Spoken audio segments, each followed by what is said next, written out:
Assalamu alaikum. Welcome to Conceptual Biology with Timur Shazid.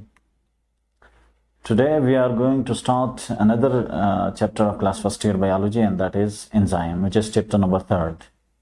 We have completed the first two chapters, cellular structure and function and the biomolecules. Now the third chapter is enzymes. So we will have a bit introduction, brief history of enzymes, and discovery and the mode of enzymatic action, as well as we will go through the classification of enzymes. So let's take a start. Enzymes are biological catalysts which are made up the proteins or RNA. Enzymes को basically biological catalyst कहते हैं. Catalyst का मतलब ये है कि ये chemical reaction को स्पीड अप कर सकते हैं या केमिकल रिएक्शन को स्लो डाउन भी कर सकते हैं, लेकिन रिएक्शन के बाद ये उस रिएक्शन का हिस्सा नहीं बनते. ठीक है, जब रिएक्शन कंप्लीट हो जाता है तो ये उस रिएक्शन से अलग हो जाते हैं और अपनी ओरिजिनल पोजीशन पर आ जाते हैं. मतलब इसके स्ट्रक्चर में कोई चेंज नहीं आता. ठीक है, जब तक ये डिस्ट्रॉय ना हो तो तब तक ये दोबारा रीयूज के काबिल होते हैं और सेल्स को दोबारा से यूटिलाइज कर लेता है, इस्तेमाल करता है. So the basic nature of the enzymes are protein. Most of the enzyme, जितने भी एंजाइम्स हैं उनमें मेजॉरिटी जो है वो प्रोटीन से बने हुए हैं, लेकिन चंद एंजाइम ऐसे हैं जिनको राइबोजाइम कहते हैं, and they are made up of the ribozyme and they are made up of the RNA. ठीक है, वो आरएनए के बने हुए होते हैं. तो जो एंशिएंट ग्रीक्स थे वो जब फर्मेंटेशन करते थे या कोई दूसरा प्रोसेस करते जिसमें वो वाइन बनाते थे, विनेगर बनाते थे या चीज़ वगैरह बनाते थे, तो उनका ये ख्याल था कि there is a chemical compound which is responsible for this reactions, लेकिन उनको इसके नेचर के बारे में नहीं पता था कि ये है क्या चीज़. ठीक है, बेसिकली एंजाइम्स जो है, एंजाइम्स आर डीएनए बेस्ड और डीएनए डिराइव्ड मॉलिक्यूल. मतलब ये डीएनए से डिराइव्ड हुए हैं. जब प्रोटीन्स बनते हैं तो उसके बाद जो है वो प्रोटीन्स बन जाते हैं, जो एंजाइम बन जाते हैं. सो उस वक्त तक ये बात क्लियर नहीं थी उनको कि ये, लेकिन वो ये समझते थे कि ये केमिकल कंपाउंड है जो इस तरह के रिएक्शंस के लिए क्या है, रिस्पॉन्सिबल है. फिर बाद में इनको जो है फर्मेंटर्स का नाम भी दिया गया, फर्मेंटर का नाम भी दिया गया है. ठीक है, और इसके बाद जो साइंटिस्ट समर एंड मेरबेग, इन दोनों ने ये कहा कि दीज आर द सिंपल और compound protein acting as a catalyst. ठीक है, ये सिंपल और कंपाउंड प्रोटीन्स है कि जो कैटलिस्ट के तौर पर काम करते हैं. ठीक है, इसके बाद जो है जो पास्चर का प्रोसेस आया, पास्चराइजेशन का, तो उसके बाद यीस्ट का कंसेप्ट आया कि उन्होंने यीस्ट को जो है वो यूटिलाइज किया और उसके बाद उससे एंजाइम जो है बाद में आइसोलेट हो गए. सो उस वक्त तक ये एक कंसेप्ट था कि एंजाइम जो है ये लिविंग नेचर के नहीं है, ये एक केमिकल कंपाउंड तो वैसे भी है, लेकिन इनका नेचर जो है वो लिविंग नहीं है. लेकिन बाद में ये क्लियर हुआ कि एंजाइम्स जो है these are basically living in nature. ठीक है, ये लिविंग ऑर्गेनिज्म के बॉडी में बनते हैं, सेल में बनते हैं, डीएनए से बनते हैं. ठीक है, और ये क्या है, ये लिविंग नेचर होते हैं. और इसकी वजह से जब एडवर्ड ने इनको आइसोलेट किया और फिर क्योहने ने इनको नाम दिया एंजाइम्स, बेसिकली एंजाइम मीन के इनसाइड द यीस्ट. तो फिर इसके बाद ये पता चला कि एंजाइम जो है ये सेल के अंदर बनते हैं और फिर ये सेल के अंदर या रिएक्शन करते हैं या सेल के बाहर रिएक्शन करते हैं, वो तो उसका वो अलग है. लेकिन एंजाइम्स के नेचर के बारे में पता चला कि these are basically produced inside the cell. ठीक है, और रिएक्शन जो है उसका साइड अलग होता है. जो यीस्ट है, यीस्ट के बाद ये क्लियर हुआ कि एंजाइम जो है वो बेसिकली लिविंग इन नेचर होते हैं. सो ये तो थी मामूली सी history about the enzymes. Now the chemical nature of enzyme, के एंजाइम जो है वो किस तरह किस चीज़ से बने हैं. So most of the enzyme जो है वो पॉलीपेप्टाइड चेन से बने हुए होते हैं. जब वो फंक्शनल प्रोटीन्स बन जाते हैं, टर्शियरी स्ट्रक्चर में आ जाते हैं, तो फिर उस वक्त इनको एंजाइम कहते हैं. और इसमें जो छोटा सा पार्ट होता है जिसको हम एक्टिव साइड कहते हैं, which is around about 3 to 15 amino acid से बना हुआ होता है, वो फंक्शनल होता है. उसके अलावा जो बाकी पार्ट होता है वो structural component of the enzyme होता है. लेकिन एंजाइम जो है वो दो तरह के होते हैं.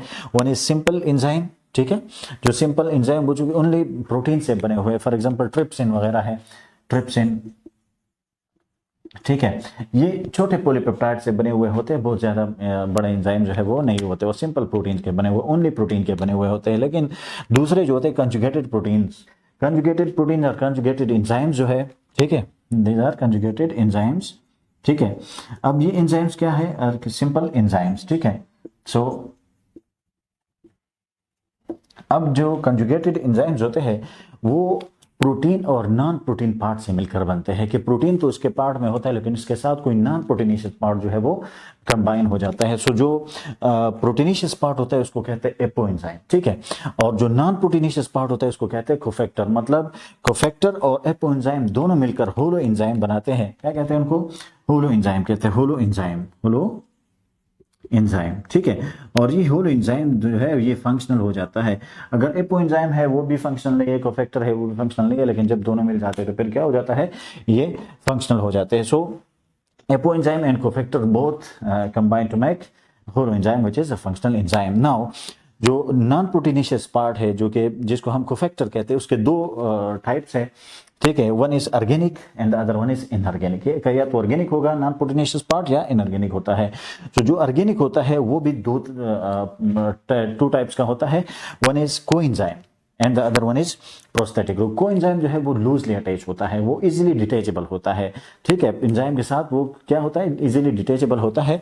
And the examples are NAD और NADP है या NADH जो है ये इसके एग्जांपल्स हैं, ठीक है। एस्कॉर्बिक एसिड वगैरह जो है वो भी इसके एग्जांपल्स हैं। जो सेकंड जो ऑर्गेनिक है, ऑर्गेनिक में प्रोस्थेटिक ग्रुप जो है वो क्या है, ये टाइटली बॉन्डेड होते हैं, ये एंजाइम के साथ टाइटली बॉन्डेड होते हैं, आसानी से डिटैच नहीं होते, ठीक है, या परमानेंट पार्ट होते हैं उसके। जस्ट लाइक द हीम है, बायोटीन है, आयरन सल्फाइड वगैरह वगैरह जो है ये इसके एग्जाम्पल्स है कि ये क्या होते हैं, ये टाइटली बॉन्डेड होते हैं, ये एंजाइम के साथ ये आसानी से डिटैच नहीं होते। और जो दूसरा है इनऑर्गेनिक कंपोनेंट जो होता है वो बेसिकली क्या है, जिंक है, मैंगनीज है, कॉपर है वगैरह वगैरह, ये सारी चीज़ें क्या है, these are the inorganic component of the cofactors, ठीक है। So this is the structure of the enzyme. Now the enzyme का फंक्शन है, that function is basically to lower the activation energy. Activation energy को क्या कर लेते हैं, ये कम करते हैं, ठीक है। एक्टिवेशन एनर्जी बेसिकली वो एनर्जी है which is required to start a chemical reaction, the lowest amount of energy which is required to start a chemical reaction, ठीक है। तो एंजाइम क्या कर लेता है, एक जो एक्टिवेशन एनर्जी होती है उसको कम करते हैं। कैसे कम करते हैं? For example there are substrate, this is substrate 1 2 3 4 5 so on, ठीक है। अब एंजाइम क्या कर लेते हैं कि यहाँ पर जो सबस्ट्रेट होता है, एक सबस्ट्रेट है जिसकी एनर्जी लेवल जो है वो 5 है, किसी का 4 है, किसी का 3 है, 2 है, 1 है, 6 है, 7 है, ठीक है। अब इसमें जो हाईएस्ट है वो हाईएस्ट क्या है, वो 7 है, और लोवेस्ट जो है वो 1 है।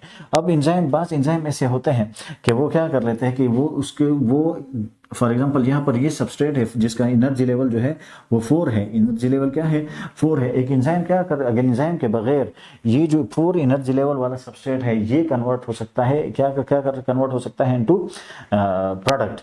लेकिन जब एंजाइम आ जाता है तो एंजाइम क्या कर लेता है कि ये जो 4 है इस तरह ये क्या कर लेता है कि 3 और 1 को मिलाकर क्या कर लेते हैं, उसकी एनर्जी लेवल को कम कर देता है। मतलब वो अब ये 1 एनर्जी लेवल वाला जो सबस्ट्रेट है उसको भी एंजाइम क्या कर सकता है, एक्टिव साइट के साथ बाइंड करके उसको प्रोडक्ट में कन्वर्ट कर सकता है, ठीक है। इस तरह से क्या है कि 2 है तो 2 प्लस ये जो दूसरा सबस्ट्रेट है जिसका क्या है एनर्जी लेवल 2 है, उन दोनों को मिलाकर क्या कर लेते हैं, for example this is the active site of the enzyme, ठीक है। तो इसमें क्या कर लेते हैं कि for example this is the substrate with energy level 1, ठीक है, and the other is the substrate with energy level 3। सो अब 3 भी आ गया इधर और 1 भी आ गया। तो एंजाइम क्या कर लेता है, जब ये एक्टिव साइट में बाइंड कर लेता है तो इन दोनों के बीच में क्या कर लेता है, एक बॉन्ड बनाएगा। तो इस तरह से कैटालिटिक एक्टिविटी भी शो कर लेता है। और यहाँ पर जो सबसे लोअर एनर्जी लेवल वाला सबस्ट्रेट है उसको भी क्या कर लेते हैं, यहाँ पर शामिल कर लेता है। तो जब ये एंजाइम फॉर एग्जांपल एक एग्जांपल ले लेते हैं कि कार्बन डाइऑक्साइड प्लस वाटर जब मिल जाते हैं, ठीक है, तो कार्बनिक एसिड बनाते हैं, कार्बनिक एसिड, ठीक है। अब कार्बनिक एसिड एंजाइम के बगैर जो है 200 मॉलिक्यूल पर आवर बन जाते हैं, 200 मॉलिक्यूल्स पर आवर बन जाते हैं। लेकिन जब हम इसके साथ एंजाइम ऐड कर देते हैं, कार्बनिक एनहाइड्रेज ऐड कर लेते हैं, तो फिर क्या होगा कि इसके 6 लेग मॉलिक्यूल पर सेकेंड ऑफ कार्बनिक एनहाइड्रेज बन जाते हैं। मतलब इतना जो है ये रिएक्शन क्या हो जाता है, ये स्पीड अप हो जाता है। तो इस तरह से एंजाइम क्या कर लेता है, जो एक्टिवेशन एनर्जी है उसको कम कर लेता है. So this is the basic function of the enzyme to lower the activation energy, so that all the substrate which have very low amount of energy वो भी क्या हो जाते हैं, इस सारे प्रोसेस में आ जाते हैं. ठीक है. नाउ नेक्स्ट जो है enzyme, in the next video इंशाल्लाह we will be discussing the mode of enzymatic reaction and the classification of the enzymes. Thank you.